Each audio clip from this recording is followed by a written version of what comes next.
Баршаларыңызға сәлем, сіздермен Диляра. Бүгін сметаник рецептісімен бөлісетін боламын. Каналға тіркелуді ұмытпаңыздар. Алдымен қамырын жасайтын боламыз. Ол үшін оның үстіне майды теркадан өткіземіз.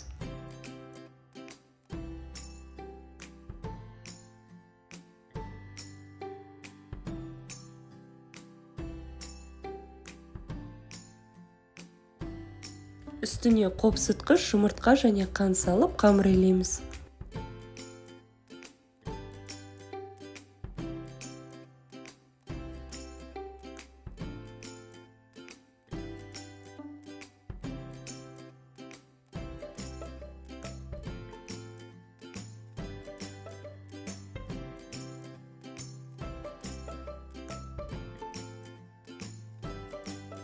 Менде форма диаметрі 24 см, үстіне пергамент қағазын төсеп, формамызға қамырды салып, бортиктер жасаймыз.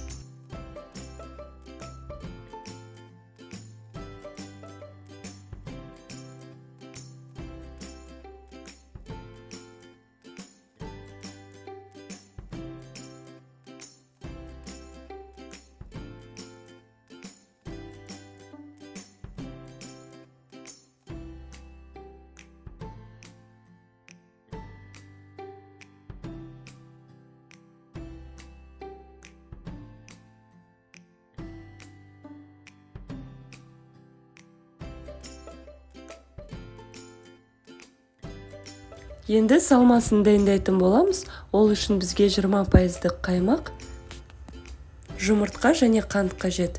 Қаймақтың үстіне қант салып, жұмыртқаны бір-бірден жарып саламыз.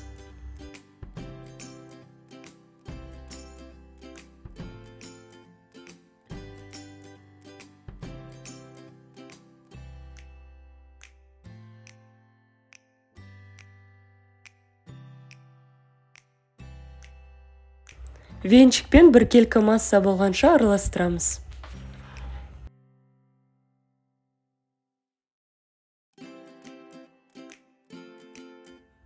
Формамыздың үстіне құйып, қызып тұрған пеште 180 градуста 35-40 минуттай пісіреміз.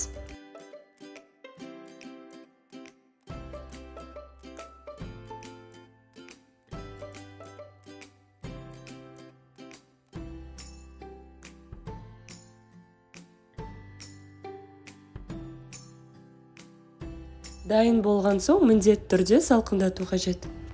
Өте дәмді сметанигіміз дайын болды. Дәмі өте ерекше нәзік. Дайындап көріңіздер, астарыңыз дәмді болсын.